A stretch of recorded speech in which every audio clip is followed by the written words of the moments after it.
دوسری بات یہ ہے کہ یہ کیونکہ ون ون سچویشن چاہتے ہیں دوسرے گروپس کے ساتھ، اور کسی کو اس حد تک لیمنیشن نہیں چاہتے کہ کل کو وہ پاور میں آ کر ان کو لیمنیشن شروع کر دیں. ایک یہ بڑا امپورٹنٹ فیکٹر ہے. اور تیسرا اور موسٹ امپورٹنٹ فیکٹر یہ ہے کہ ان کی ریٹ ہے بھی نہیں.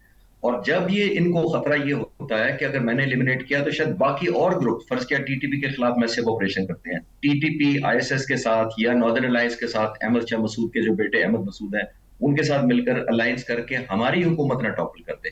اور آخری بات اس کے اوپر یہ امپورٹنٹ یاد رکھنی چاہیے کہ یہ جو طالبان ہیں یہ قندھار سے نکلے ہوئے ہیں، یہ ناردرن الائنس کے لیے اور کابل کے لیے یہ نسبتاً اجنبی ہے. تو ظاہر ہے پہلے ہی وہ تیار بیٹھے ہیں دوسرے گروپس تاکہ ان کو کسی طریقے سے ایلیمنیٹ کیا جائے. ظاہر ہے جب اگر پاکستان کو آرمڈ ریزسٹنس پہ جاتا ہے یا اسٹرائکس کرتا ہے تو لوگ ان کے خلاف ہوں گے، حکومت کے خلاف، کیونکہ پاکستان نے تو کنونس کر دیا ہے کہ ہم نہیں چاہتے. اور خاص طور پر یہ میری ریکمنڈیشن ہوگی کہ حکومت پاکستان کو افغانستان کے لوگوں کو یہ پیغام دینا چاہیے کہ ہم آپ کے خلاف آپریشن نہیں کر رہے، کیونکہ ان کے ساتھ ہماری ہمدردیاں رہی ہیں اور انہوں نے بڑا سپورٹ کیا ہے. یہ حکومتیں ہیں جنہوں نے 78 سال سے ہمارے دونوں ملکوں کے درمیان امن نہیں ہونے دیا. اچھا سر، دو چیزیں یہاں پہ بڑی اہم ہیں سر. ایک تو یہ کہ جیسے آپ نے معاہدے کا ذکر کیا تو افغان رجیم پاکستان کے ساتھ کسی تحریری معاہدے پہ کیوں نہیں آتے؟ وہ کون ہے ایسا جو پیچھے سے ان کو تحریری معاہدہ کرنے سے روکے ہوئے ہے؟ دوسری بات یہ کہ اسی سے کیونکہ یہ ملتی ہے کہ افغان جو طالبان ہیں ان کی طرف سے اس طرح کے بیانات بھی سامنے آتے ہیں کہ ہم اسلام آباد کی طرف چڑھائی کریں گے. تو شاید جو ان کو ہے وہ صرف انڈیا ہی ہے یا کچھ اور بھی عوامل آپ اس میں دیکھتے ہیں؟ دیکھیے، میں ان کی طرف سے یہ بیان کہ ہم اسلام آباد پر چڑھائی کریں گے، ہمارے ڈیفنس میں بھی منسٹر نے بھی کہا کہ ہم تورا بورا بنا دیں گے، ان کو تاریخ یاد نہیں شاید اپنی پچھلی. تو یہ ایک ٹیکٹکس کا حصہ بھی ہوتے ہیں as a student of strategy میں. سب آپ نے اپنی کنوکشن یا ریزالو یا اپنا عہد دینا ہوتا ہے کہ اگر آپ نے یہ نہیں کیا تو آپ کو ایک قیمت دینی پڑے گی. ایک دفعہ ہم نے اسٹرائکس کر کے ثابت کیا، دوسرا آپ ان کو ایک بھیانک پکچر دکھاتے ہیں اور ویژولائزیشن پر مجبور کرتے ہیں. ایک مشہور کتاب ہے تھامس سی سلنگ کی، اور اس میں آرمز اینڈ انفلوئنس کے نام سے، اور وہ کہتا ہے کہ یہ بیسیکلی جو وار ہوتی ہے یہ ایکسٹینڈڈ فارم آف ڈپلومیسی ہوتی ہے، جس کا مطلب یہ ہے کہ آپ کر تو ڈپلومیسی رہے ہیں لیکن بائی فورس کر رہے ہیں. اب آپ ایک فورس کی ڈیکلیریشن کر کے کیا کرتے ہیں؟ اس کتاب کے مطابق وہ کہتا ہے کہ آپ اوپینین میکنگ چینج کرتے ہیں، ان کا پرسیپشن چینج کرتے ہیں اور ان کا بیہیویئر موڈیفائی کرتے ہیں. تو یہ جو آپ ہم سب کچھ کر رہے ہیں یہ شاید بائی ڈیزائن ہو، میں تو اس کو اس طرح سمجھ پاتا ہوں، لیکن ظاہر ہے ہمیں صرف تھریٹ سے نہیں ہوگا، ہمیں پھر مینیفیسٹیشن دکھانی پڑے گی. تو بہتر ہے کہ جب تک مذاکرات ہوں میرا خیال ہے نیگوسیشن ہونی چاہیے، کیونکہ اس وقت ہمارا پوزیشن آف اسٹرینتھ ہماری ہے. کیونکہ دیکھیں ہم نے 2 دفعہ آپریشن روکا ہے، پہلی بات. تیسری بات امپورٹنٹ یہ ہے کہ دنیا نے مانا کہ ہم کوئی ان ریزرو ڈیمانڈ نہیں کر رہے، ہم تو صرف یہ کہہ رہے ہیں کہ سرحدی جو چوکیاں ہیں ان کو ڈسمینٹل کریں. کوئی انفارچونیٹ قبضے کو نہیں ہم کہہ رہے، ہم نے جیسے دوسرے ملکوں نے کیا. ان کے فارن منسٹر کہتے ہیں جی پاکستان کو یاد رکھنا چاہیے کہ سوویت یونین کا کیا حال ہوا، برٹش کا کیا حال ہوا، امریکہ کیا. یہ سارے ملکوں نے اپنا قبضہ کیا ہوا تھا اس ملک پر. پاکستان نے انہی مہاجرین کو اپنی زمین دی ہوئی تھی، تو ہم نے ان کی زمین چھیننے کی بجائے اپنی زمین دی تھی. تو دونوں کانسیپٹ میں بہت فرق ہے، یہ ان کو سمجھنا چاہیے. تو یہ جو آپ کہہ رہے ہیں تحریری معاہدہ کیوں نہیں کرتے، جیسے میں نے عرض کیا کہ وہ ریٹ نہیں ہے ان کی، اور وہ ریٹ کر کے ظاہر بائنڈنگ نہیں لینا چاہتے. اور پھر ایک نیگوسیشن کا لیوریج رہتا ہے، جب آپ نے لکھا نہ ہو آپ مکر سکتے ہیں، آپ بیک ٹریک کر سکتے ہیں، آپ موڈیفائی کر سکتے ہیں، آپ ڈسبریف کر سکتے ہیں کہ یہ جو کہا جا رہا ہے یہ تو ہم نے نہیں کہا تھا، یا اس لیول کی انڈرسٹینڈنگ نہیں دی تھی، یا اتنا سیریس آپریشن کرنے کا ہم نے نہیں کہا. لیکن جیسے صاحب یہاں یہ بھی بڑا ہے ضروری، جیسے آپ نے خود بھی ذکر کیا تھا ابھی، کہ ان کے جو آپسی اختلافات ہیں اس میں اب تو دیکھیں کہ بات خانہ جنگی تک بھی آ گئی، اور خاص طور پہ شمالی اتحاد جو ہے ان کی طرف سے، پھر حقانی گروپ کی طرف سے یہ بھی سننے میں آ رہا ہے کہ گل الدین حکمت یار گروپ بھی دوبارہ سے ایکٹیو ہونے کو ہے. تو یہ جو ساری چیزیں ہیں ایک طرف یہ دیکھیں، اور دوسری طرف ان کی طرف سے، ان کے وفد کی طرف سے یہ مذاکرہ خیز بیان کہ یہ ٹی ٹی پی کے جو دہشت گرد ہیں یہ تو پاکستانی ہیں اور وہاں اپنی سرزمین پہ واپس جانا چاہتے ہیں. ایک طرف مذاکرات کر رہے ہیں، دوسری جانب اس قسم کے بیان بازی کر رہے ہیں. جی زینب، میں آپ کو یہ بھی عرض کرتا چلوں کہ اگر وہ زمین کا کلیم کر رہے ہیں تو یہ ڈیورنڈ لائن جو ہے وہ 1891 میں ایک جنرل رابرٹ تھے، وہ برٹش بھیجنا چاہتے تھے مذاکرات کرنے کے لیے. انہی امیر رحمان ان کا ایک امیر تھا، اس سے مذاکرات کرنے کے لیے. جو رابرٹ تھا، جنرل رابرٹ، وہ بنیادی طور پر اس نے بڑی پٹائی کی تھی افغانوں کی، تو انہوں نے انکار کر دیا. 2 سال تک یہ انتظار کرتے رہے کہ کوئی فیوریبل جنرل آ جائے تو اس سے مذاکرات کرے. تو پھر یہ آیا تھا جو ڈیورنڈ، جنرل ڈیورنڈ، جس نے یہ مذاکرات کیے تھے، جس کے نام پہ ڈیورنڈ لائن ہے. پہلی بات تو یہ آج دیکھیں پشتون کتنے اس طرف ہیں اور کتنے اس طرف ہیں. میں عرض کرتا چل رہا ہوں تقریباً 48% افغانستان میں اس وقت پشتون ہیں جو کہ تقریباً 15 ملین بنتے ہیں, اور اگر آپ پاکستان میں دیکھیں پشتون کتنے ہیں وہ تقریباً 40 ملین کے قریب ہیں. تو 3 گنا ان سے تو زیادہ یہاں پشتون ہیں. تو ان کو اپنا علاقہ ہمیں دینا چاہیے یا ہمیں ہمارے سے اپنا علاقہ کلیم کرنا چاہیے. اور دوسری بات آن دا لائٹر نوٹ, کیونکہ وہ مذاقہ خیز آپ نے کہا بات کریں تو میں نے اسی لیے مذاق میں بات کی ہے کہ آج یہاں ریفرینڈم کرا لیں ان پشتونوں سے کہ وہ افغانستان جانا چاہیں گے وہ زمین لینے کے لیے, یا ان سے ریفرینڈم کرائیں کہ وہ پاکستان کے ساتھ جوائن کرنا چاہیں گے. تو میرا خیال ہے ان کو یہ سوچنا چاہیے کہ انٹرنیشنلی دیکھیے زمین جب بھی جو بارڈر ہوتا ہے نا عمران صاحب, وہ 4 چیزوں پہ ڈیسائیڈ ہوتا ہے. ایک آپ کا لیگل, آپ کی ہسٹری, آپ کی جیوگرافی, اور آپ کا جو سوشل سرکل ہوتا ہے ایتھنیسٹی جس کا مطلب جس کو کہتے ہیں. یہ 4 چیزوں پہ دنیا کی بارڈر پہ ڈیسائیڈ ہوتا ہے. اچھا سر, راج ناتھ سنگھ جو ہیں بھارتی وزیر دفاع, انہوں نے ایک بار پھر دھمکی دی ہے کہ یہ پاکستان کے ساتھ کسی وقت بھی جنگ چھڑ سکتی ہے. تو آپ اس پہ خواجہ آصف صاحب بھی کہہ چکے ہیں کہ انڈیا کسی وقت حملہ کر سکتا ہے. تو آپ کیا سمجھتے ہیں کہ یہ صرف الیکشن سٹنٹ ہے یا انڈیا واقعی ہی یہ حماقت دوبارہ کرے گا یعنی دبرکٹ خان تو بعد بھی؟ دیکھیں آپ نے جواب, آپ کے سوال میں جواب چھپا ہوا ہے کہ اتنی حماقت اور پھر اتنی مار کھانے کے بعد بڑا مشکل ہے. دیکھیں الیکشن کے بعد پہلا جو مئی میں ہوا اس کا میں کوئی بات کر دیتا ہوں. دیکھیے مئی میں انہوں نے ایک ٹارگٹ سیٹ کیا ہوگا نا, اپنا وار آبجیکٹیو سیٹ کیا ہوگا نا, وہ اپنے لوگوں کے سامنے جسٹیفائی کر سکے کہ ہم نے یہ جنگ اس لیے چھڑی تھی, ہم نے تو آبجیکٹیو اچیو کر لیا. ظاہر ہے جواب ہے نہیں, بلکہ الٹا شرمندگی جو آپ نے کہا نمبر 1. کیا انہوں نے پچھلے 5-6 مہینوں میں اپنی آرم فورسز کو دے دیا ہے یا انڈکٹ کر لیا ہے جس سے وہ صورتحال بدل لیں گے؟ بلکہ ان کے 2 MiG-21 کے اسکواڈرن جو کوئی 65-70 سال پرانے جہاز ہے وہ بھی گراؤنڈ ہو گئے ہیں. تو 2 تقریباً 40 جہاز وہ بھی مائنس ہے اس وقت ان کی ایئر فورس سے. تو کیا نیا انڈکٹ کیا؟ اچھا دوسری بات, ان کے جنرلز کہہ رہے ہیں, میں 1-2 جگہ بیان پڑھ رہا تھا, انہوں نے کہا کہ اس دفعہ ہم پوری فورس سے لڑیں گے. تو بھائی آپ کو مئی میں کس نے روکا تھا کہ پوری فورس سے نہ لڑے؟ ہم نے ریکویسٹ کی تھی اسے آپ آئیں ضرور لیکن پوری فورس سے نہ لڑے. تو ان کے پاس وار آبجیکٹیو دکھانے کو کچھ نہیں ہے. آنا تو کسی وقت بھی حملہ کیا جا سکتا ہے, لیکن میں نے یہ دیکھنا ہوتا ہے کہ جب میں حملہ کروں گا تو دوسرا میرے ساتھ کیا سلوک کرے گا. اس کے لیے ان کو تیاری کرنی چاہیے, جو مئی میں بھی انہوں نے مس کیلکولیٹ کیا اور ابھی اگر وہ کریں گے تو پھر مس کیلکولیٹ کریں گے. ہم نے ہر نظر رکھی ہوئی ہے ان کی ساری موومنٹ کے اندر, یہ میں آپ کو کنفرم کر سکتا ہوں. انشاءاللہ کوئی سرپرائز نہیں دینے دیں گے ان کو, ان کی بھی کلیئرٹی آنی چاہیے. اگر سمندر کی طرف وہ گئے ہیں ایکسرسائز کرنے کے لیے پاکستان کے ساؤتھ ایسٹ کی طرف, تو ہم نے پہلے ہی وکرانت کا بتا دیا تھا اور آپ نے دیکھا کہ وہ ایک انہوں نے سمبل آف پاور رکھا ہوا ہے سٹوریج کے اندر, صرف کبھی نکالنے کی ہمت نہیں ہوئی. نکالیں گے تو انشاءاللہ ہٹ کریں گے, اس سے بھی زیادہ سبق حاصل ہوگا. بالکل خالد چشتی صاحب, پوری دنیا نے دیکھا ہے بھارت کو جس قسم کی ہزیمت کا سامنا کرنا پڑا ہے. Even opposition leader Rahul Gandhi صاحب نے بھی ان پر کافی تنقید کی ہے کہ صدر ٹرمپ نے کافی دفعہ کہا ہے کہ بھارت کے حوالے سے اور مودی صاحب کے حوالے سے, لیکن یہ دعوے جو ادھر سے کیے جا رہے ہیں اس پر آپ کی کیا رائے ہے؟ یہ بھی بتائیے گا کہ 10 سالہ دفاعی معاہدہ جو ہے بھارت اور امریکہ کے درمیان ہو گیا ہے, اس دفاعی معاہدے پر آپ کی کیا رائے ہے؟ پاکستان امریکہ کے تعلقات ایک طرف اور ایک طرف بھارت اور امریکہ کے درمیان یہ 10 سالہ دفاعی معاہدہ ہوا ہے, اس کو کس طرح سے دیکھ رہے ہیں؟ زینب دیکھیے, یہ جو ملک سارے ہوتے ہیں نا, جب ہم سیلیبریٹ کرتے ہیں کہ امریکہ سے ہماری دوستی ہو گئی, ہم انہیں قریب ہو گئے, بالکل کرنا چاہیے, لیکن میں ہمیشہ تھوڑا پنچ آف سالٹ کے ساتھ ہمیشہ بات کرتا ہوں. دنیا میں کوئی ملک ایسا نہیں ہے جو اپنی نیشنل انٹرسٹ سے ہٹ کر آپ سے دوستی کرے. دنیا میں کوئی ملک ایسا نہیں ہے, انکلوڈنگ عرب بردرہڈ, سب کچھ ہے جب تک ہماری نیشنل انٹرسٹ کنورج کرتی. آئسولیشن میں آپ کی ہمدردی میں دنیا کا کوئی ملک نہیں آتا. پہلی بات تو یہ, ہم نے ابھی ریلیونس گین کی ہے دنیا کی نظر میں, ہم ایک وقت پائی ہم نے یہ جو جنگ جیتنے کے بعد, تو آپ نے نوٹ کیا کہ دنیا ہمیں رجوع کرنا شروع ہو گئی, ہم سے کانٹیکٹ کر رہی ہے, ہم سے ٹریننگ کرنا چاہتی ہے, ہمارے دورے کرنا چاہتی ہے. وہ اس وجہ سے کہ ہم ریلیونٹ ہیں اور پاور ٹاکس ٹو پاور, یہ ہمیں کلیئرٹی ایک رکھنی چاہیے. امریکہ کسی سٹیج پہ یہ نہیں چاہے گا کہ پاکستان سے دوستی کا مطلب ہے انڈیا کی ناراضگی. وہ تو سعودی عرب بھی نہیں کر رہا. آپ نوٹ کریں 28 لاکھ کے قریب سعودی عرب میں انڈینز ہیں, کیا انہوں نے نکال دیا کہ آپ سے دوستی ہوگی, ہم سب کو نکالنے لگے؟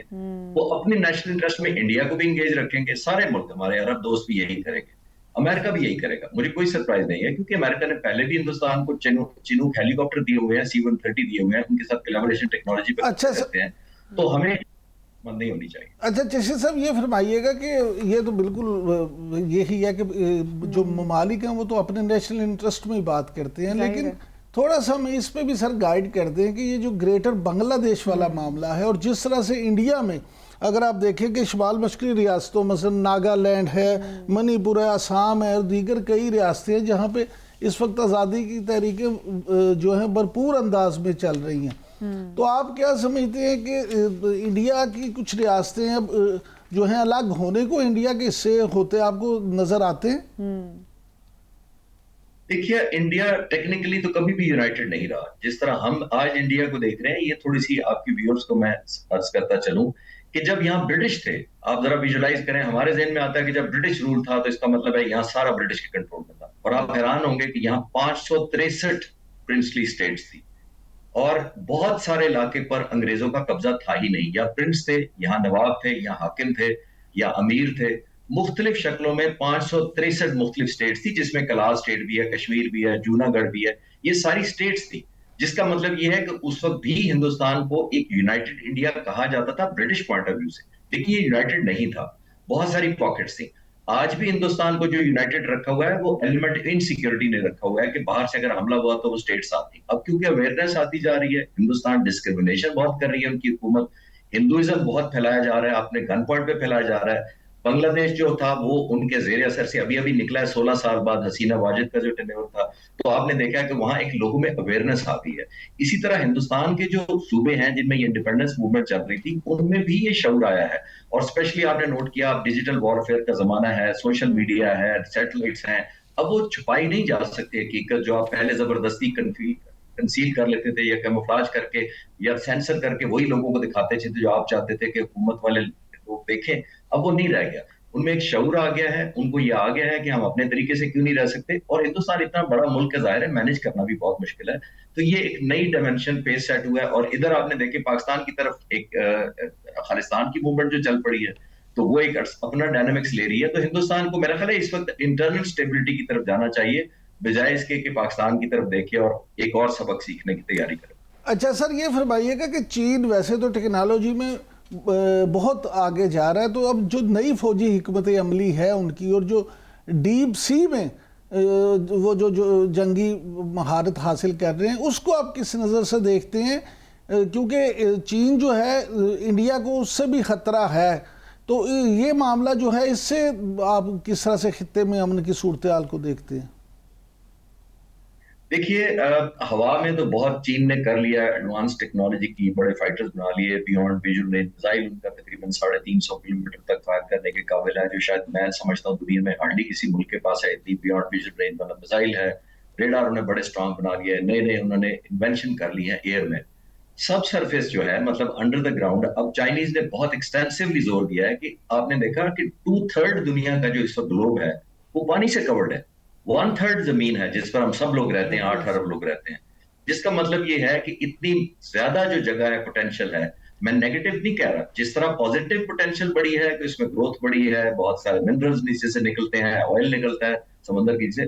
اسی طرح وارفیئر کے لیے بھی اب دنیا نے یہ ریلائز کیا کہ یا تو آنے والی جنگیں پانی میں ہوں گی یا پانی پر ہوں گی, کہ جس کے پاس زیادہ پانی ہے کسی نے روک لیا. آپ نے ہندوستان پاکستان کا انڈس دیکھ لیا ایگریمنٹ, وہ اسی کی بنیاد ہے کہ کل کو اگر خدا نہ خواستہ تو ہو سکتا ہے ہمیں بھی انڈیا سے پانی کی جنگ لڑنی پڑے. تو میں ریسرچ کر رہا تھا اس کو, چائنیز فیکٹر کو, جو وہ سب سرفیس ریسرچ کر رہے ہیں, وہ انہوں نے آلموسٹ بڑے high speed missiles under the sea بنا لیے ہیں جو پینیٹریٹ کریں گے. ڈسپشن وہ آج کل کام کر رہے ہیں, اینٹی جیمنگ کام کر رہے ہیں, اور آبویسلی ان کو زیادہ سے زیادہ اسٹیلتھ بنانے کی کوشش کر رہے ہیں کہ وہ ڈیٹیکٹ نہ ہوں. اس طرح کی سب مرین تو پہ آلریڈی وہ کام کر رہے ہیں.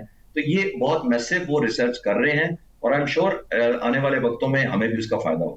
ٹھیک ہے, بہت شکریہ آپ کا ایئر کوموڈور ریٹائرڈ خالد چشتی صاحب, دفاعی تجزیہ کار ہمارے ساتھ موجود تھے. ابھی وقت ہوا ایک شارٹ بریک کا, بریک کے بعد بات کریں گے خیبر پختونخوا کی نئی حکومت بانی پی ٹی آئی اور صوبے کے عوام کی توقعات پوری کر سکے گی, اس پر بات ہوگی. ہمارے ساتھ ہی رہیے گا. Welcome back. ناظرین, کے پی میں 13 رکنی کابینہ تشکیل پا گئی ہے. ایسے میں حلف برداری بھی ہو چکی ہے. اب یہ کابینہ کس طرح سے کام کرے گی, کیا پاکستان تحریک انصاف کی جو امیدیں وابستہ ہیں سہیل آفریدی صاحب سے وہ پوری ہو سکیں گی, اس پر بات کریں گے عمران صاحب سے. عمران صاحب, کس طرح سے دیکھ رہے ہیں؟ 13 رکنی کابینہ تشکیل دے دی گئی ہے, حلف برداری بھی ہو چکی ہے. اب یہ جو نئی تبدیلیاں کے پی میں کی گئی ہیں, کیا سمجھتے ہیں پی ٹی آئی کی فیور میں ہوں گی آنے والے ٹائم میں, جو امید ظاہر کی جا رہی ہے؟ دیکھیں زینب, بات یہ ہے کہ پی ٹی آئی کی کابینہ ہے تو اس کی فیور میں ہی ہوگی. اب یہ تو نہیں ہو سکتا کہ کابینہ پی ٹی آئی کی اور فیور وہ مسلم لیگ. بالکل, جو ایکسپیکٹیشن جو توقعات ہیں ان کی, وہ توقعات پوری کر سکے گی. توقعات جو ہے نا وہ بڑی شدید طرح کی ہیں اور شدید قسم کی ہیں، اور ان کو پورا کرنا آسان نہیں ہے. اس لیے شاید اب آپ دیکھیں کہ ابھی کابینہ نے اس طرح سے چارج بھی نہیں سنبھالا، اس طرح سے کام بھی نہیں شروع کیا، لیکن جو سابق وزیر اعلیٰ ہیں علی امین گنڈا پور صاحب، ان کی طرف سے تنقید بھی سامنے آ گئی، اور ان کا یہ کہنا کہ جناب صوبے میں امن جو ہے وہ ہاتھوں سے پھسلتا جا رہا ہے. تو یہ کیا ظاہر کرتا ہے کہ ایک وزیر اعلیٰ جن کو ابھی ہٹایا گیا ہے، انہوں نے نئی کابینہ بننے سے پہلے ہی اس طرح کے اعتراضات شروع کر دیے، تو یہ چیزیں خاصی مشکل ہیں. اور دوسری بات یہ کہ سہیل آفریدی کے سامنے چیلنج یہ کی ہے جو علی امین گنڈا پور پورا نہیں کر سکے، اور وہ ہے بانی چیئرمین عمران خان کی رہائی.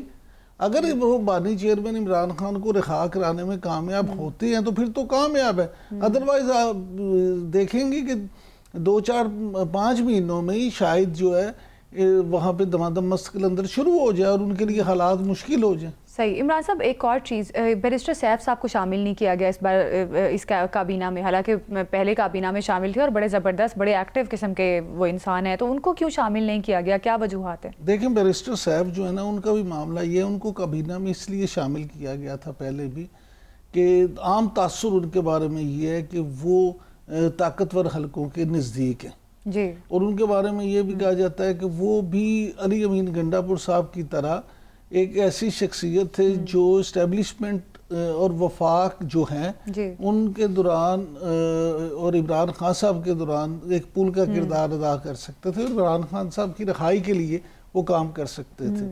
لیکن اب ان کو اس لیے شامل نہیں کیا گیا کہ علی امین گنڈا پور صاحب کو اس لیے ہٹایا گیا ہے کہ وہ اپنا مقصد اپنا کام پورا نہیں کر سکے. اب بیرسٹر سیف جو ہیں ان کو یہ نہیں میں کہہ رہا کہ بالکل شاید اب وزیر نہ بنایا جائے، ہو سکتا ہے کہ دوسرے مرحلے میں وہ ان کو وزارت مل جائے، لیکن ہمارے واقفان حال جو ہیں ان کا یہ کہنا ہے کہ بیرسٹر سیف کو بھی اسی لیے کابینہ کے پہلے مرحلے میں شامل نہیں کیا گیا کہ ان کو یہ میسیج دیا گیا ہے کہ آپ کچھ کر کے دکھائیں پھر ہی آپ حکومت میں آئیں گے، اگر آپ نے پہلے کی طرح کچھ کامیابی حاصل نہ کی تو پھر جو ہے آپ کے لیے مسئلہ ہے. اچھا عمران صاحب، کے پی میں سینٹ الیکشن میں پی ٹی آئی کے خرم ذیشان 91 ووٹ لے کر کامیاب ہوئے، اس طرح سینٹ کی یہ نشست پی ٹی آئی کے پاس رہی، اس حوالے سے آپ کیا کہیں گے؟ اس کامیابی پر آپ کا کیا تبصرہ ہے؟ دیکھیں یہ پی ٹی آئی کی کامیابی جو ہے یہ ہونی بات تو نہیں ہے، جب اکثریت ان کی ہے تو سینیٹر ان کا ہی ہونا چاہیے تھا. البتہ ہونی بات یہ ہوتی ہے کہ اپوزیشن کہ جو امیدوار تھے وہ کامیاب ہو جاتے ہیں، تو میں تو سمجھتا ہوں ایسی کوئی بات نہیں. لیکن ایک کابینہ کے حوالے سے میں آپ سے ضرور بات کرنا چاہوں گا کہ آپ یہ دیکھیں کہ کچھ لوگ ایسے تھے، کچھ گروپس ایسے تھے یا کچھ طاقتور شخصیات ایسی تھیں جن کو علی امین گنڈا پور صاحب کی کابینہ میں شامل نہیں کیا گیا تھا. اب اس کابینہ میں وہ بھی شامل ہیں، مثال کے طور پہ اسد کیسر صاحب ہیں، عاطف خان صاحب ہیں، شہرام ترکئی صاحب ہیں. تو یہ اسد کیسر صاحب کے بھائی کابینہ کا حصہ ہیں، تو ترکئی صاحب جو ہیں وہ کابینہ کا حصہ ہیں. تو یہ سارے معاملات ہیں کہ یہ لوگ بھی جو ہیں وہ سب دوبارہ ایک طرح سے پاور میں آ گئے ہیں. تو یہ جو اندر ان کی گروپ بندی ہے نا، ابھی بھی وہاں پہ آپ یہ دیکھیں کہ کے پی میں یہ نہیں ہوا کہ علی امین گنڈا پور صاحب کی حکومت ختم ہوئی ہے تو گروپ بندی ختم ہوئی ہے. گروپ بندی ابھی بھی اسی طرح سے قائم ہے. تو کیا سہیل آفریدی صاحب اس گروپ بندی کو بھی ختم کر سکیں گے یا اسی طرح سے ان کا بھی تنقید کی جائے گی؟ علی امین گنڈا پور پہ بہت تنقید ہوتی تھی جب وہ دیکھیں سہیل آفریدی نے تو صاف کہا ہے کہ جو خان صاحب کہیں گے میں تو وہی کروں گا. اب اگر عمران خان صاحب خود یہ سمجھتے ہیں کہ یہ گروپ بندی جو ہے ان کو سوٹ کرتی ہے تو وہ خان صاحب کی ایک پرابلم یہ بھی ہے کہ وہ ڈیوائیڈ اینڈ رول پہ یقین رکھتے ہیں. وہ کہتے ہیں پارٹی میں یہ جو ہے نا ہلکی پھلکی موسیقی رہنی چاہیے، طاقت کا منبع وہ خود ہی رہنا چاہتے ہیں، تو اس لیے صحیح. اچھا عمران صاحب، آزاد کشمیر میں بھی اب ایک بڑی تبدیلی ہونے جا رہی ہے. وزیر اعظم آزاد کشمیر کے خلاف تحریک عدم اعتماد جو ہے وہ کل لائی جائے گی. اس تبدیلی کے حوالے سے آپ کیا کہیں گے؟ آزاد کشمیر میں آگے کیا حالات دیکھتے آپ کو نظر آ رہے ہیں؟ کیا لگ رہا ہے؟ دیکھیں آزاد کشمیر میں آپ کو یہ یاد ہوگا کہ چودھری انوار الحق بھی اس اسمبلی میں تیسرے وزیر اعظم ہیں. جی بالکل. پہلے جو وزیر اعظم تھے وہ اگر آپ کو یاد ہو کہ پہلے ان کو ہٹایا گیا، پھر اس کے بعد دوسرے وزیر اعظم جو تھے ان کو ہٹایا گیا.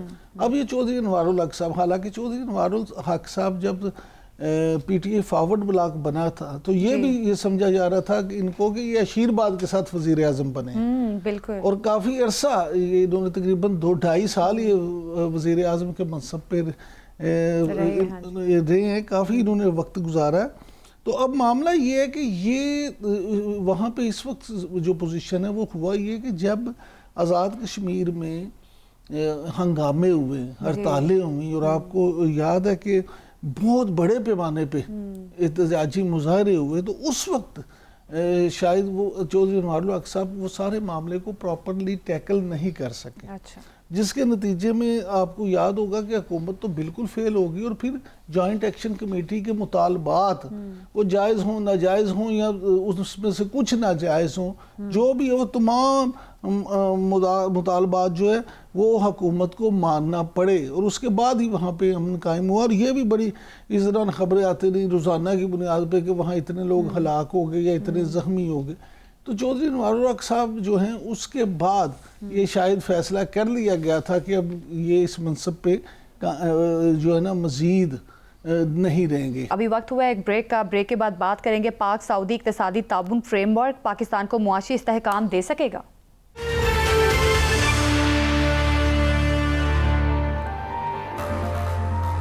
ویلکم بیک ناظرین، پاکستان اور سعودی عرب کے درمیان اقتصادی تعاون فریم ورک پر کام شروع کرنے کے حوالے سے اتفاق کیا گیا ہے۔ اقتصادی تعاون کا فریم ورک کیا ہوگا اور اس سے پاکستان کو کتنا فائدہ ملے گا، اس پر بات کریں گے۔ خاقان نجیب ماہر معاشیات ہمارے ساتھ موجود ہیں۔ خاقان نجیب صاحب، بہت شکریہ آپ کے وقت کا۔ کس طرح سے دیکھ رہے ہیں پاکستان سعودی عرب نے اقتصادی تعاون فریم ورک شروع کرنے کے حوالے سے بات کی ہے، تو اس سے پاکستان کو کتنا فائدہ ہوگا؟ گیس اور تیل کی قیمتوں میں کیا کمی آگے متوقع ہے؟ بسم اللہ الرحمن الرحیم۔ لیکن ایک تو یہ ہے کہ یہ انسٹیٹیوشنلائز ہو جائے گا، یہ جو آپ کی انگیجمنٹ ہے سعودی عربیہ کے ساتھ کن ایریاز میں، یعنی کہ فائنانس میں، ڈیفینس میں، ایکسپورٹ میں۔ جو پہلے ساری چیز جو تھی اس طرح انسٹیٹیوشنلائز نہیں تھی، اب ذرا انسٹیٹیوشنلائز ہو جائے گا۔ اس سے یہ ہے کہ رابطے بھی بڑھیں گے، اور جو کی سیکٹرز ہیں جس میں اس وقت مائنز اینڈ منرلز ہے، انرجی کا سیکٹر ہے اور فوڈ کا ہے، میں تو ان تین کو سمجھتا ہوں کہ یہ کی ہیں۔ اور Pakistan export in terms of people to Saudi Arabia, I think in 4 areas میں آگے پیش رفت ہو سکتی ہے۔ سعودی عربیہ کا آبویسلی انٹرسٹ جو ہے وہ ایک ایسے ملک کے ساتھ ہے جس میں ایک بڑی پاپولیشن ہے، وہ ITES کو یوز کر سکتے ہیں، دین آر ڈیفینس کیپیبلٹی وہ اس کو یوز کر سکتے ہیں، اور اسی لیے defence packet. So I think کہ جس طرح ہم چائنا اور ویسٹ کے ساتھ آگے بڑھ رہے ہیں، سی پیک ہو، امریکہ کے ساتھ ٹیرفس کا نظام ہو، ریئر ارتھس کی ایک پہلی شپمنٹ جانا شروع ہوئی ہے، اسی طرح ہم فارملائز کر کے ایک کوشش ہے کہ سعودی عربیہ کے ساتھ آگے بڑھیں۔ بٹ ان دی اینڈ بات تو اصل یہی ہے نا میم، کہ اگر آپ ان سب چیزوں کو چاہتے ہیں کہ عملی جامہ پہنایا جائے، میں 2 مثالیں دیتا ہوں۔ جب ہز رائل ہائنس پاکستان آئے تھے 2019 میں، تو میں ٹیبل پر تھا، $20 ارب کے معاہدے ہوئے تھے اس وقت۔ آج اگر میں آپ سے پوچھوں کہ اس میں سے کیا مٹیریلائز ہوا، تو شاید کچھ بھی مٹیریلائز نہیں ہوا۔ وہ ہماری ریفائنری کی بات ہوئی تھی، آج سے 6 مہینے سال پہلے بہت سی انگیجمنٹس ہوئی، ان انگیجمنٹس میں $2.2 بلین کی گفتگو ہوئی۔